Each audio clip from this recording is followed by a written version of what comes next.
ಯಾವ ವಿಷಯ ಶುರು ಮಾಡಬೇಕು, ಎಲ್ಲಿಂದ ಶುರು ಮಾಡಬೇಕು ಅನ್ನೋದ್ರ ಬಗ್ಗೆ ನನಗೆ ಗೊಂದಲ ಇದೆ, ಭಯ ಇದೆ. ಖಂಡಿತ ಅದ್ರ ಬಗ್ಗೆ ಮಾತಾಡ್ತೀನಿ ಸರ್. ಈ ಕತೆ, ನಮಸ್ಕಾರ, ನನ್ನ ಹೆಸರು ಕಾರ್ತಿಕ್ ಭಟ್ ಅಂತ. ಇದೇ ಮೊದಲನೇ ಸಲ ನಿರ್ದೇಶನ ಮಾಡ್ತಾ ಇದ್ದೀನಿ. ಇದಕ್ಕೂ ಮೊದಲು ನಾನು ಒಂದು ಖಾಸಗಿ ಕಂಪ್ನಿಯಲ್ಲಿ ಕೆಲಸ ಮಾಡ್ತಿದ್ದೆ. ಆಮೇಲೆ ಧಾರಾವಾಹಿ ಲೋಕದಲ್ಲಿ ಬರಹಗಾರನಾಗಿ ಕೆಲಸ ಮಾಡಿದ್ದೀನಿ. ಗಟ್ಟಿಮೇಳ, ಸತ್ಯ ಮುಂತಾದ ಧಾರಾವಾಹಿಗಳಿಗೆ ಬರೆದಿದ್ದೀನಿ. ಅದರ ನಂತರ ಹೆಜ್ಜಾರು ಮತ್ತೆ ಕಾಡುಮಳೆ ಚಿತ್ರಕ್ಕೆ ಕೂಡ ಬರಹಗಾರನಾಗಿ ಕೆಲಸ ಮಾಡಿದ್ದೀನಿ. ಅದರ ನಂತರದಲ್ಲಿ ಈಗ ಇದು ನನ್ನ ಮೊದಲನೇ ನಿರ್ದೇಶನದ ಚಿತ್ರ. ಇದಕ್ಕೆ ಬರವಣಿಗೆಯನ್ನು ಕೂಡ ಮಾಡಿದ್ದೀನಿ ನಾನೇನೆ, ಹಾಗೂ ಮತ್ತೆ ನನ್ನ ತಂಡ ಇದರಲ್ಲಿ ತುಂಬಾ ದೊಡ್ಡ ಮಟ್ಟಕ್ಕೆ ಸಹಕರಿಸಿದೆ. ಸರ್, ಹೆಸರೇ ಹೇಳುವಾಗೆ ಚಿರಪರಿಚಿತ ರಾಜ್ಯದ ಅಪರಿಚಿತ ಹಳ್ಳಿಗಳು, unknown country side of A well known state. So ಸ್ವಾಭಾವಿಕವಾಗಿ ಉತ್ತರ ಕನ್ನಡ ಜಿಲ್ಲೆ ಅಂತ ಮಾತು ಬಂದ ತಕ್ಷಣ ಉತ್ತರ ಕರ್ನಾಟಕನ ಅಂತ ಒಂದು ಕೇಳೋ ವಾಡಿಕೆ ಇದೆ ಕೆಲವರಲ್ಲಿ. ಉತ್ತರ ಕನ್ನಡ ಜಿಲ್ಲೆ ಕೂಡ ಉತ್ತರ ಕರ್ನಾಟಕ ಜಿಲ್ಲೆಗಳಲ್ಲಿ ಒಂದು.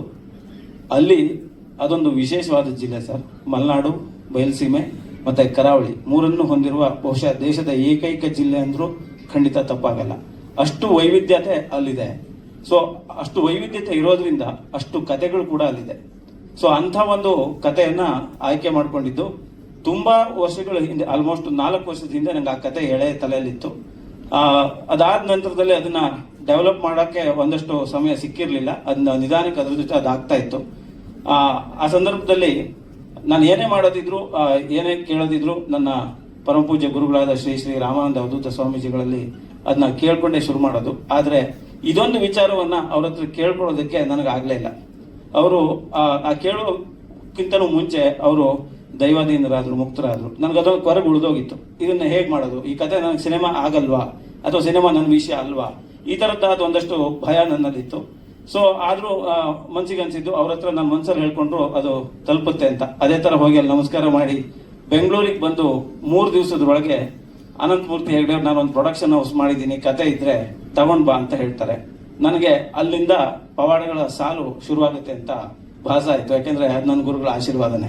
ಇನ್ನೊಂದು ವಿಶೇಷ ಅಂದ್ರೆ ಅನಂತಮೂರ್ತಿ ಹೆಗಡೆ ಅವರು ಕೂಡ ನಮ್ಮ ಗುರುಗಳಿಗೆ ನಡ್ಕೊಳ್ಳೋಂಥವ್ರೇ ಆಗಿದ್ರು. ನಾವು ಬಾಲ್ಯದಿಂದ ಪರಿಚಯ. ಆದ್ರೆ ಮಧ್ಯದಲ್ಲಿ ಒಂದಷ್ಟು ದಿವಸ ನಮ್ದೇ ಕೆಲಸಗಳಲ್ಲಿ ನಮಗೆ ಒಡನಾಟ ಕಮ್ಮಿ ಇತ್ತು. ಈ ಒಂದು ದಿವಸದಲ್ಲಿ ಮತ್ತೆ ಅದೇ ರೀತಿ ಶುರುವಾಯಿತು. ಆ ಕತೆ ಎಳೆಯನ್ನ ಹೋಗಿ ಅವ್ರ ಹತ್ರ ಹೇಳ್ದೆ. ಅವರು ಒಂದೇ ಮಾತು ಹೇಳಿದ್ದು, ಈ ಕಥೆಯನ್ನ ವಿಸ್ತಾರ ಮಾಡು, ಈ ಸಿನಿಮಾ ಮಾಡೋಣ ಅಂತ. ಅಷ್ಟು ಕಡಿಮೆ ಸಮಯದಲ್ಲಿ ಅವರಿಗೆ ಅಂಥದ್ದೊಂದು ನಿರ್ಧಾರ ಮಾಡಕ್ಕೆ ಒಬ್ಬ ನಿರ್ಮಾಪಕನಿಗೆ ನಿಜವಾಗೂ ಸದಭಿರುಚಿ ಇರಬೇಕಾಗತ್ತೆ. ಯಾಕಂದ್ರೆ ಅವರು ಫಸ್ಟಿಗೆ ಕಾಸ್ಟ್ ಯಾರನ್ನ ಕೊಡೋಣ, ಯಾರು ಮಾಡೋಣ ಅಂತ ಕೇಳಿಲ್ಲ. ಆ ಕತೆಗೆ ಏನ್ ಬೇಕು ಅದನ್ನ ಕೊಡು ಅಂತ ಹೇಳಿದ್ರು. ಸೊ ಆ ಕಥೆ ಮಾಡೋದೇ ಕೂಡ ಒಂದು ಸಾಹಸದ ಕೆಲಸ ಆಯ್ತು ನಮ್ಗೆ. ಆಮೇಲೆ ಯಾಕೆಂದ್ರೆ ನನಗೆ ಆ ಪ್ರೋಸೆಸ್ ನಲ್ಲಿ ತುಂಬಾ ನಂಬಿಕೆ, ರಿಸಲ್ಟ್ಗಿಂತ ಆ ಪ್ರೋಸೆಸ್ ಕರೆಕ್ಟ್ ಆಗಿದ್ರೆ ರಿಸಲ್ಟ್ ಕರೆಕ್ಟ್ ಆಗಿ ಬರುತ್ತೆ ಅನ್ನುವಂತ ಒಂದು ನಂಬಿಕೆ ನನಗಿದೆ. ಅದೇ ಕಾರಣಕ್ಕೆ ನಾವು ಕತೆಗೆ ತುಂಬಾ ಒತ್ತು ಕೊಟ್ಟಿದ್ದೀವಿ. ನೀವು ನಂಬಲ್ಲ, 2 ವರ್ಷ ನಾವು ಈ ಕತೆಗೆ ಕೆಲಸ ಮಾಡಿದೀವಿ. ಪ್ರೀ ಪ್ರೊಡಕ್ಷನ್ ಎಷ್ಟು ಕರೆಕ್ಟ್ ಆಗಿ ಕೆಲಸ ಆಗ್ಬೇಕು ಅಷ್ಟು ಕರೆಕ್ಟ್ ಆಗಿ ಕೆಲಸ ಆಗ್ಬೇಕು ಅನ್ನೋ ಕಾರಣಕ್ಕೆ 2 ವರ್ಷ ನಾವು ಕತೆಗೆ ಕೂತಿದ್ವಿ. ಯಾಕಂದ್ರೆ ನಿರ್ಮಾಪಕರು ಬರೀ ನಿರ್ಮಾಪಕರೇ ಆಗಿರ್ಲಿಲ್ಲ ನಮ್ಗೆ. ಅವರು ಪ್ರತಿಯೊಂದು ಹಂತದಲ್ಲೂ ಕತೆ ಎಲ್ಲಿ ಹೋಗ್ತಿದೆ, ಯಾವ ಆಂಗಲ್ ಪಡ್ಕೊಳ್ತಿದೆ, ಇದು ಬೇಕಾ ಇದು ಬೇಡವಾ ಅಂತ ಕಥೆಗೆ ಅವರು ಸಂಪೂರ್ಣವಾಗಿ ಅವರನ್ನು ಅವರು ತೊಡಗಿಸ್ಕೊಂಡಿದ್ರು. ಸೊ ಹಾಗಾಗಿ ಮೊದಲನೇ ಪ್ರೇಕ್ಷಕ ನನಗೆ ನನ್ನ ಪ್ರೊಡ್ಯೂಸರೇ ಆಗಿದ್ರು. ಸೊ ನಾನು ಕತೆ ಹೇಳಿದಾಗ ಅವರಿಗೆ ಅವರ ಅಗತ್ಯತೆಗಳನ್ನ ಅಥವಾ ಅವರ ಬೇಕು ಅನಿಸಿದ್ದನ್ನೆಲ್ಲ ಅವ್ರು ಹೇಳ್ತಾ ಇದ್ರು. ನಾವು ಆ ಕತೆಗೆ ಅದನ್ನ ಸರಿಯಾಗಿ ಆಗೋ ತರ ಮಾಡ್ಕೊಳ್ಳೋಕೆ ಒಂದಷ್ಟು ಸಮಯವನ್ನ ನಮ್ಗೆ ಹಿಡಿತು. ಅಂಡ್ ಆ ಕತೆಗೆ ಪಾತ್ರಧಾರಿಗಳನ್ನ ಹುಡುಕೋದು ಕೂಡ ಅಷ್ಟೇ ಕಷ್ಟ ಆಗಿತ್ತು. ಒಬ್ಬ 2 ಊರಿನ ಕತೆ ಸರ್ ಇದು, ವೈತರಣಿ ಮತ್ತೆ ಬಿಳ್ಳಂಗದೆ. ಇದಕ್ಕಿಂತ ಜಾಸ್ತಿ ನಾ ಇನ್ ಕತೆ ಬಗ್ಗೆ ಇನ್ನೇನು ಹೇಳಕ್ ಹೋಗಲ್ಲ. ಆ ವೈತರಣಿ ಅನ್ನೋದು ಒಂದು ಸಿದ್ಧಿ ಕುಟುಂಬಗಳ ಕತೆ. ಆ ಸಿದ್ಧಿ ಕುಟುಂಬದ ಹುಡುಗನ್ನ ನಾನು ಹೀರೋ ಮಾಡಬೇಕು. ನನಗೆ ಅಲ್ಲಿ ಕಲಾವಿದರನ್ನ ಹುಡುಕ್ಬೇಕು. ಮತ್ತು ಅಲ್ಲಿ ಅವರು ಒಂದು ವಿಷಯ ಹೇಳ್ತೀನಿ, ಅವರೆಲ್ಲರೂ ಹುಟ್ಟು ಕಲಾವಿದರು ಸರ್. ಅವ್ರು ನಿಜವಾಗೂ ಅವ್ರ ರಕ್ತದಲ್ಲೇ ಆ ಕಲೆ ಅನ್ನೋದಿದೆ. ಅದನ್ನ ನೀವು ಒಬ್ಬ ಡ್ಯಾನ್ಸರ್ ಆಗಿ ರೂಪ ಮಾಡ್ಕೋತಿರೋ, ಆಕ್ಟರ್ ಆಗಿ ಮಾಡ್ಕೋತಿರೋ, ಅಥವಾ ಫೈಟರ್ ಆಗಿ ಮಾಡ್ಕೋತಿರೋ, ಅಥವಾ ಚಿತ್ರಕಾರನಾಗಿ ಮಾಡ್ಕೋತಿರೋ, ಅದು ಅವ್ರನ್ನ ತಿದ್ದೋರಲ್ಲಿ ಇರ್ತದೆ. ನನಗೊಬ್ಬ ನಟ ಬೇಕಿತ್ತು. ನಾನು ಅವರನ್ನ ಹುಡ್ಕೊಂಡು ಹೊರಟಾಗ ನನ್ನ ಅಣ್ಣ ಕೃಷ್ಣಮೂರ್ತಿ ಹೆಗಡೆ ಅವರಿದ್ದಾರೆ. ಅವ್ರ ಮನೆಯಲ್ಲಿ ಅವ್ರ ಜೊತೆ ಒಬ್ಬ ಸೆಲ್ವಿನ್ ಅಂತ ಹುಡುಗ ಇದ್ದ. ಆತ ಅವ್ರ ಜೊತೆ ಟ್ರ್ಯಾಕ್ಟರ್ ಓಡಿಸ್ತಾ ಇದ್ದ. ನನಗೆ ಅವನನ್ನು ನೋಡಿದ ತಕ್ಷಣ ಇವನು ನನ್ನ ಹೀರೋ ಅಂತ ಅನ್ಸಿದ್ದು. ಬಟ್ ಆತ ಯಾವುದೇ ನಟನೆಯ ಬ್ಯಾಕ್ ಗ್ರೌಂಡ್ ಇಲ್ಲದೆ ಇದ್ದಂತ ಹುಡುಗ. ಅವನನ್ನು ನಾನು ಆಕ್ಟರ್ ಮಾಡಬೇಕು ಅನ್ನೋದು ಅಲ್ಲಿಂದ ಚಾಲೆಂಜ್ ಶುರುವಾಗುತ್ತೆ. 2 ವರ್ಷಗಳ ಕಾಲ ನಾನು ಅವರನ್ನ ನನ್ನ ಜೊತೆಗೆ ಇಟ್ಕೋತೀನಿ. ಕತೆ ಮಾಡೋ ಸಮಯದಲ್ಲಿ ಸಂಪೂರ್ಣವಾಗಿ ಬಂದ ತಕ್ಷಣ ಕೂಡ ಓದೋಕ್ಕೆ ಕಷ್ಟ ಇತ್ತು, ಬರೆಯೋಕ್ಕೆ ಕಷ್ಟ ಇತ್ತು, ವಿದ್ಯಾಭ್ಯಾಸ ಇದೆ, ಆದ್ರೆ ಅದರದ್ದು ಟಚ್ ತಪ್ಪೋಗಿತ್ತು. ಸೊ ಹಾಗಾಗಿ ಕಾದಂಬರಿಗಳನ್ನ ಕೊಟ್ಟು ಓದಿಸಿ, ಆಮೇಲೆ ಡೈಲಾಗ್ ಕೊಡೋಕ್ಕಿಂತ ಮುಂಚೆ ಒಂದಷ್ಟು ಅವ್ರನ್ನ ಟ್ರೈನ್ ಮಾಡಕ್ ಟ್ರೈ ಮಾಡಿ, ಅದೇ ಜೊತೆಗೆ ಪಾತ್ರಗಳನ್ನ ಹುಡುಕ್ತಾ ಇದ್ದಾಗ, ಬೇರೆ ಪಾತ್ರಗಳನ್ನ ಹುಡುಕ್ತಾ ಇದ್ದಾಗ ನನ್ನ ಇನ್ನೊಂದು ಮುಖ್ಯವಾದ ಪಾತ್ರ ಅದು ಆಹನ್ ಅವರು ಮಾಡಿದ್ದಾರೆ. ಅವರು ನನಗೆ ಇಲ್ಲಿ ಕೇವಲ ಪಾತ್ರಧಾರಿಗಳಲ್ಲ, ನನ್ನ ನಾಯಕನನ್ನ ತಿದ್ದುವಲ್ಲಿ ಅವರ ಶ್ರಮ ಕೂಡ ತುಂಬಾ ದೊಡ್ಡದಿದೆ. ಅವರು ಥಿಯೇಟರ್ ಬ್ಯಾಕ್ ಗ್ರೌಂಡ್ ಇಂದ ಬಂದಂತವ್ರು. ಸೊ ಅವ್ರಿಗೆ ಹೇಳಿದ, ನಿಮ್ಮ ಕೊಡುಗೆ ಏನ್ ಕೊಡಕ್ಕಾಗತ್ತೆ ಇದರಲ್ಲಿ ಕೊಡಿ ಅಂದಾಗ, ಸರ್ ಏನು ಬರದೇ ಇದ್ದವ್ರಿಗೆ ಕಲ್ಸ್ಬೋದು, ಅರ್ಧಂಬರ್ಧ ಬರೋರಿಗೆ ಕಲ್ಸಕ್ಕಾಗಲ್ಲ, ಸೊ ಇವನಿಗೆ ಖಂಡಿತ ಕಲ್ಸ್ಬೋದು ಅಂತ ಒಂದು ಮಾತು ಹೇಳಿದ್ರು. ಅಂಡ್ ಅದು ಸತ್ಯ ಆಗಿದೆ ಕೂಡ. ಅಂಡ್ ಮುಂದೆ ಸಿನಿಮಾದಲ್ಲಿ ನಿಮ್ಗೂ ಕಾಣಿಸುತ್ತೆ ಅವನು ಎಷ್ಟು ಚೆನ್ನಾಗಿ ಆಕ್ಟ್ ಮಾಡಿದ್ದಾನೆ, ಎಷ್ಟು ಅದ್ಭುತವಾಗಿ ನಟಿಸಿದ್ದಾನೆ ಅನ್ನೋದು. ಸೊ ಅಲ್ಲಿ ಹಾಗೇನೆ ಒಂದು ಊರನ್ನ ಕಟ್ಟಬೇಕು. ನಾನು ಊರಿಗೆ ತುಂಬಾ ಊರನ್ನ ಹುಡ್ಕೊಂಡು ಹೋಗಿದ್ದೆ. ಯಾವ ಊರು ಚೆನ್ನಾಗ್ ಆಗ್ಬೋದು, ಯಾವ ಊರು ಸೆಟ್ ಆಗ್ಬೋದು ನಮ್ ಕತೆಗೆ ಅಂತ. ಬಟ್ ಯಾವ ಊರು ಸೆಟ್ ಆಗಕ್ ಆಗ್ತಿರ್ಲಿಲ್ಲ, ಯಾಕಂದ್ರೆ ಇದು 1995ನೇ ಇಸ್ವಿ ಕತೆ. ಆಸ್ ಇಟ್ ಈಸ್ ನೀವು ಅದನ್ನ ಮಾಡ್ತೀರಾ ಅಂತ ಹೋದಾಗ ಆ ತರದ ಊರು ಇವತ್ತು ಎಲ್ಲೂ ಇಲ್ಲ. ನಾವು ಬಹುಶಃ ಉತ್ತರ ಕನ್ನಡ ಜಿಲ್ಲೆ ಆಲ್ಮೋಸ್ಟ್ ಎಲ್ಲ ಹಳ್ಳಿ ಮೂಲೆಗಳನ್ನ ತಲುಪಿದ್ದೀನಿ ನಾನು, ಅದ್ರಲ್ಲಿ ನಂಗೆ ಸಿಗ್ಲಿಲ್ಲ. ಸೊ ಹಾಗಾಗಿ ನಾನು ಸೆಟ್ ಹಾಕುವ ಅನಿವಾರ್ಯತೆ ಬಂತು. ಸೆಟ್ ಹಾಕಿದ್ರು ಅದು ನಾರ್ಮಲಿ ಸೆಟ್ ಹಾಕೋ ತರ ಎಲ್ರಿಗೂ ಕಾಣೋ ತರ ಸೆಟ್ ಹಾಕಿದ್ದಾರೆ ಅಂತ ಅನ್ಸೋ ತರ ಆಗ್ಬಾರ್ದು. 1995ರಲ್ಲಿ ಊರು ಹಿಂಗಿತ್ತು ಅಂತ ಸೆಟ್ ಹಾಕ್ಬೇಕು. ಸೊ ಹಾಗೆ ಕೆಲಸ ಶುರು ಮಾಡಿದ್ದು. ಅದರಲ್ಲಿ ಕಿರಣ್, KGF ಕಿರಣ್ ಅಂತ, ಅವರು ತುಂಬಾ ಅದ್ಭುತವಾಗಿ ನಮಗೆ ಕೆಲಸ ಮಾಡಿಕೊಟ್ಟಿದ್ದಾರೆ. ಅಂಡ್ ನನ್ನ ತಂಡ ಕೂಡ ಅದರಲ್ಲಿ ತುಂಬಾ ಶ್ರಮಿಸಿದೆ. ಬಟ್ ಅದಕ್ಕೆ ನಮಗೆ ಅನಂತಮೂರ್ತಿ ಹೆಗಡೆ ಅವರ ಬೆಂಬಲ ಕೂಡ ಅಷ್ಟೇ ಇತ್ತು, ಯಾಕಂದ್ರೆ ಖರ್ಚು ಅಷ್ಟೇ ಆಗಿದೆ. ಸೊ ಅದೆಲ್ಲಕ್ಕಿಂತ ಜಾಸ್ತಿ ಹೇಳಬೇಕು ಅಂದ್ರೆ, ಆ ಊರು ಸಿದ್ಧ ಆದಾಗ ಅಲ್ಲೇ ಪಕ್ಕದಲ್ಲಿ ಒಂದು ಈಶ್ವರಲಿಂಗ ಇದೆ. ಅದಕ್ಕೆ ಶಿವರಾತ್ರಿ ದಿನ ಪೂಜೆಗೆ ಬರ್ತಾರೆ ಎಲ್ರು. ಅಲ್ಲಿ ಹೆಚ್ಚು ಕಮ್ಮಿ ಏನಿಲ್ಲ ಅಂದ್ರೆ ಒಂದು 5-6 ಸಾವಿರ ಜನ ಬರ್ತಾರೆ ಪೂಜೆ ಮಾಡಕ್ಕೆ. ಅಲ್ಲಿ ಪಕ್ಕದಲ್ಲಿರೋರು ಇಲ್ಲೇನಿದೆ ಅಂತ ನೋಡಕ್ ಬಂದವ್ರು ಎಲ್ರು ಹೇಳಿದ್ ಒಂದೇ ಮಾತು, ನಾನ್ ಚಿಕ್ಕವನಿದ್ದಾಗ ಊರ್ ಹಿಂಗೆ ಇತ್ತು ಅಂತ.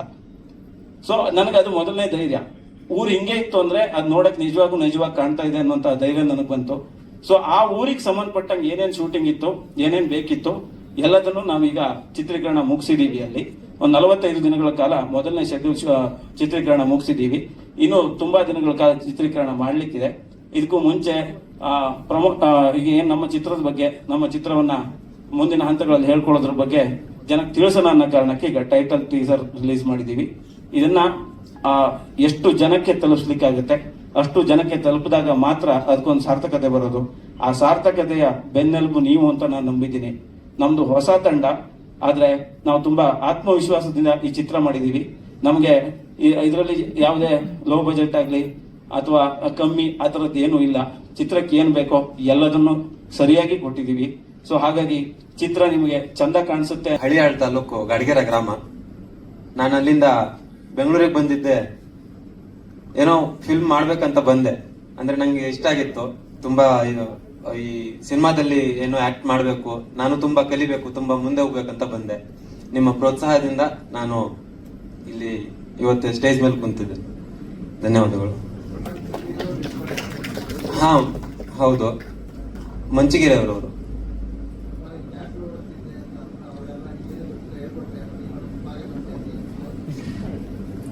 ಅಂದ್ರೆ ಸಿನಿಮಾ ಅಂದ್ರೆ ಅವ್ರು ನಾನು ಟ್ರ್ಯಾಕ್ಟರ್ ಓಡಿಸ್ತಿದ್ದೆ. ಸೊ ಅವರು ನಂಗೆ ಇದು ಸಿನಿಮಾ ಮಾಡ್ತಿದ್ದೇನೆ ಅಂತ ಕೇಳಿದ್ರು. ನಾನು ಸಿನಿಮಾ ಮಾಡ್ತಿದ್ದೆ, ಹಿಂಗೆ ಸಿನಿಮಾಕ್ಕೆ ಹೀರೋ ಆಗ್ತಿದ್ಯಾ ಹಿಂಗೆ ಕೇಳಿದ್ರು. ನಾನು ಹ್ಞೂ ಅಂತ ಹೇಳಿ ಅವ್ರ ಜೊತೆ ಬಂದು ಕಲ್ತು ಇಲ್ಲಿ ಸಿನಿಮಾ ಮಾಡ್ತಿದ್ದೀನಿ. ಈಗ ತಯಾರಿ ಏನಿಲ್ಲ, ನಮ್ಗೆ ಡೈರೆಕ್ಟ್ರು ಎಲ್ಲ ನಂಗೆ ಕಲಿಸಿ ಇಲ್ಲಿ ಇವತ್ತಿಗೆ ಇಲ್ಲಿದ್ದೇನೆ. ನಾನು ತುಂಬಾ ಕಲಿಬೇಕು, ತುಂಬಾ ಕಲಿತಾ ಇದ್ದೀನಿ. ಈಗ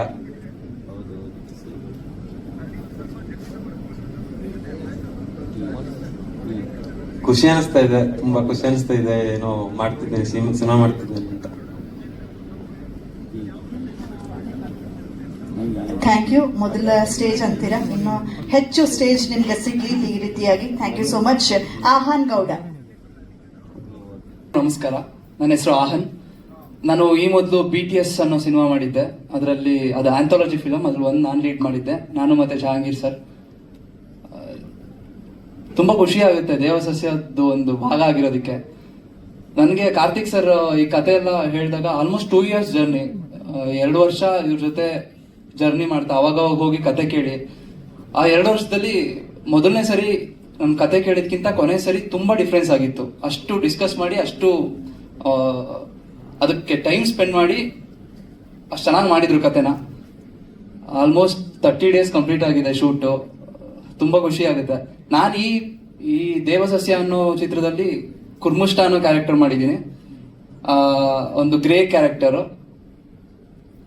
ಇನ್ನು ಕ್ಯಾರೆಕ್ಟರ್ ಬಗ್ಗೆ ತುಂಬಾ ಹೇಳಬಾರ್ದು ಅಂತ ಹೇಳಿದ್ದಾರೆ. ಮುಂದೆ ನೀವೇ ನೋಡ್ಬೇಕಾಗುತ್ತೆ. ಎಕ್ಸೈಟ್ಮೆಂಟ್ ಅಲ್ಲಿ ಏನೋ ಹೇಳ್ಬಿಡ್ತೀವಿ ಟಕ್ ಟಕ್ ಅಂತ. Thank you so much. Thank you. So ದೇವಸಸ್ಯ ನನಗೆ ಸಿಕ್ಕಿದ್ದು ಅದು ಆ್ಯಕ್ಚುಲಿ ಕಾರ್ತಿಕ್ ಸರ್ನೇ ಕೇಳಬೇಕು, ನನ್ನನ್ನು ಹೇಗೆ ಸೆಲೆಕ್ಟ್ ಮಾಡಿದ್ರಿ ಅಂತ. ಸೊ ಆ್ಯಕ್ಚುಲಿ ಅವ್ರ ಕತೆ ಹೇಳುವಾಗ ಆ ಕಥೆಲಿ ನಾನು ಇರ್ತೀನಿ ಅಂತ ನನಗೆ ಶಾಕ್ ಆಗಿತ್ತು ಆ್ಯಕ್ಚುಲಿ. ಅಂದರೆ ಡಿಫ್ರೆಂಟ್ ಕ್ಯಾರೆಕ್ಟರ್, ನಾನು ಹೇಗಿದ್ದೀನೋ ರಿಯಲ್ ಕ್ಯಾರೆಕ್ಟರಲ್ಲಿ ಅದು ತುಂಬ ಡಿಫ್ರೆಂಟ್ ಆಗಿದೆ. ಬಟ್ ಕಾರ್ತಿಕ್ ಸರ್ ಹೇಳೋದಂದ್ರೆ ನಾನೇನಿದ್ದೀನೋ ಹಾಗೆ ಇದೆ, ನಿಮ್ದು ಕ್ಯಾರೆಕ್ಟರು ಹಾಗೆ ಇದೆ, ಜೋವೆಲ್ ಆಗಿ ಇದೆ ಅಂತ. ಸೊ ಗೊತ್ತಿಲ್ಲ ಎಷ್ಟು ಹೇಗೆ ಮಾಡಿದ್ದೀನಿ ಅಂತ. So thank you so much sir. Thank you. Thank you so much. ದೇವ ಸಸ್ಯಕ್ಕೆ ಮರ ಆಗ್ಬೇಕು ಅಂತ ಒಂದಷ್ಟು ಕಾಸು ಹಾಕ್ತಾ ಇದ್ದಾರೆ ಅದ್ರ ಬುಡಕ್ಕೆ. ಓಕೆ,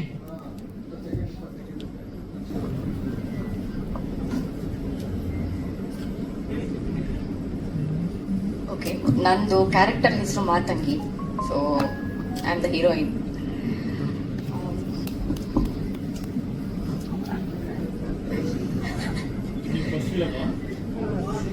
ಇಲ್ಲ, ನಂದು ಇದು ಫಸ್ಟ್ ಫಿಲಮ್ ಅಲ್ಲ. ಮುಂಚೆ ನಾನು ನಾರಾಯಣ ಅಂತ ಒಂದು ಮೂವಿ ಮಾಡಿದ್ದೆ. ಸೊ ನೆಕ್ಸ್ಟ್ ದಿ ವೈರಸ್ ಅಂತ ಅದು ರಿಲೀಸ್ ಆಗಲಿಲ್ಲ, ಆಗ್ಬೇಕಷ್ಟೇ. ಸೊ ಇದು ನಂದು 5th ಫಿಲಮ್. ಸೊ ಬಟ್ ಗೊತ್ತಿಲ್ಲ ಯಾಕೆಷ್ಟು ನರ್ವಸ್ ಆಗ್ತಿದ್ದೀನಿ ಮಾತಾಡೋಕ್ಕೆ ಅಂತ.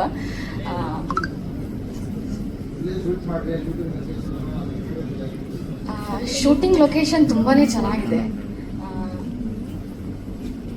ನನಗೆ ಬೆಸ್ಟ್ ಎಕ್ಸ್ಪೀರಿಯನ್ಸ್ ಅಂತ ಹೇಳಿದ್ರೆ ಶೂಟಿಂಗ್ಗೆ ಫಸ್ಟ್ ಹೋಗೋದು, ಆಮೇಲೆ ಅಲ್ಲಿ ಅದ್ರ ಪಕ್ಕ ಒಂದು ಹೊಳೆ ಇತ್ತು, ಅದು ತುಂಬಾನೇ ಚೆನ್ನಾಗಿತ್ತು. ಹೋಗೋದು, ಫಸ್ಟಿಗೆ ಫೋಟೋ ತಕ್ಕೊಳ್ಳೋದು, ಆಮೇಲೆ ಬರೋದು, ರೆಡಿ ಆಗೋದು, ಇದೇ ಆಗ್ತಿದ್ದು ಡೈಲಿ. ಆ್ಯಂಡ್ ಎಕ್ಸ್ಪೀರಿಯನ್ಸ್ ಅಷ್ಟೇ ಇರೋದು, ಬಟ್ ಜಾಸ್ತಿ ಏನಿಲ್ಲ.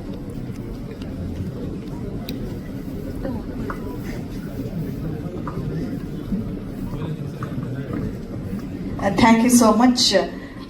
ನಿರ್ಮಾಪಕರು ಅನಂತ್ ಮೂರ್ತಿ ಹೆಗಡೆ ಅವರು ಮಾತನಾಡಬೇಕು.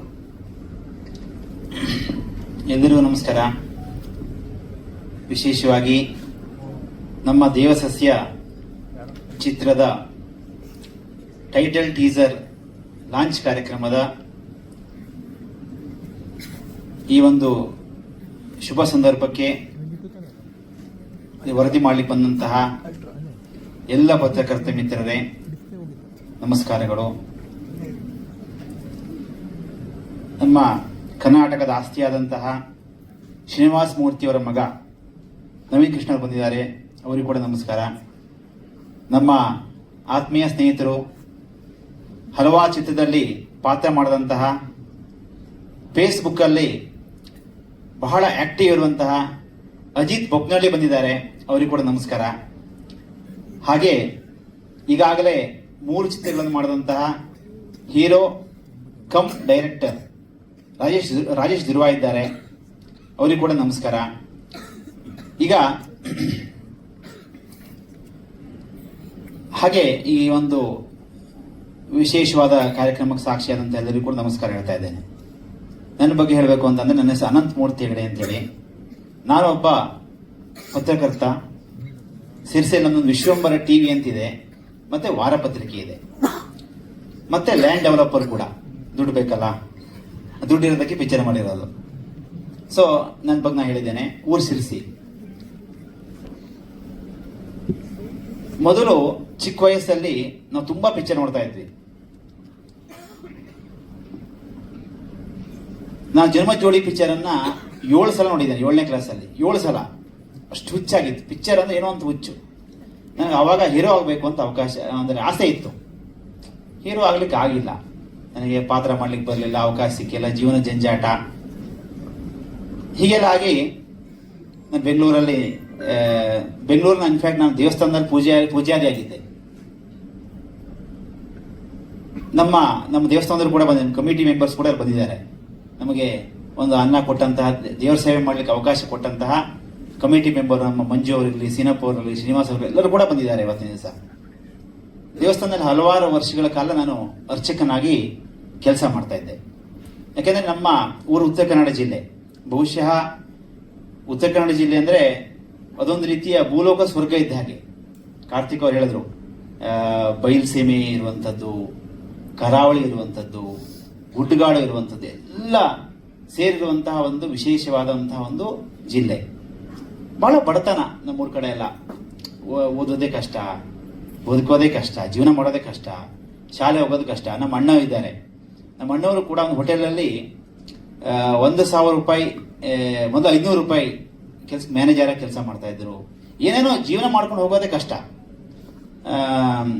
ನಮ್ಮ ತಂದೆಯವರು ಒಂದು ಮಾರಿಕಾಂಬಾ ದೇವಸ್ಥಾನದಲ್ಲಿ ಅಡಿಗೆ ಕೆಲಸಕ್ಕೆ ಹೋಗ್ತಾ ಇದ್ರು. ತಿಂಗಳಕ್ಕೆ ಅವರಿಗೆ 800 ರೂಪಾಯಿ ಸಂಬಳ, ದಿವಸಕ್ಕಲ್ಲ, ಒಂದು ತಿಂಗಳಕ್ಕೆ. ಅವರು ದಿವಸಕ್ಕೆ 8 ಕಿಲೋಮೀಟರ್ ಹೋಗ್ಲಿಕ್ಕೆ 8, ಬರ್ಲಿಕ್ಕೆ 8, 16 ಕಿಲೋಮೀಟರ್ ಸೈಕಲ್ ಅವರು ಒಪ್ಕೊಂಡಿದ್ದಾರೆ ಅಂದ್ರೇನೆ ಅವರಲ್ಲಿ ಸಿನಿಮಾಸಕ್ತಿ ಮತ್ತು ಸಿನಿಮಾ ಅಭಿರುಚಿ ಯಾವ ರೀತಿ ಇದೆ ಅಂತ ನಾವು ಊಹಿಸಬಹುದು. ಅಂಡ್ ಕಾರ್ತಿಕ್ ಅವರು ನಾನು ನಿರ್ದೇಶನ ಮಾಡಿದಂತ ರಾಧಾ ಕಲ್ಯಾಣ ಧಾರಾವಾಹಿ ಸಂಭಾಷಣೆ ಬರೀತಾ ಇದ್ರು. ಅವರ ಬರವಣಿಗೆಯಲ್ಲಿದ್ದ ಗತ್ತು ಗಮ್ಮತ್ತು ಗೊತ್ತಿತ್ತು. ಆದ್ರೆ ಒಬ್ಬ ವಿಷುವಲ್ ಕ್ರಿಯೇಟರ್ ಆಗಿ ಈ ರೀತಿ ಒಂದು ವಿಷುವಲ್ಸ್ ನ ಅವ್ರು ನಮಗೆ ತೋರಿಸ್ತಾರೆ ಅಂತ ನಾನು ಖಂಡಿತವಾಗ್ಲೂ ಊಹೆ ಮಾಡಿರ್ಲಿಲ್ಲ. ಹೊಸ ಸಿನಿಮಾ ಮಾಡ್ತಾ ಇದ್ದೀನಿ ಅಂತ ಅವರು ನಾವು ಹೆಜ್ಜಾರು ಒಟ್ಟಿಗೆ ಆಕ್ಟ್ ಮಾಡಿದ್ವಿ. ಅವಾಗ ಹೇಳಿದಾಗ ಎಲ್ಲರ ತರನೇ ನಾನು ಯಾರು ಹೀರೋ ಅಂತ ಕೇಳಿದೆ. ಅವರು ಹೀರೋ ಇಲ್ಲ ಸರ್ ಅಂದ್ರು. ಹೀರೋ ಇಲ್ವಾ ಅಂದ್ರೆ ಕಥೆನೇ ಹೀರೋ ಅಂದ್ರು.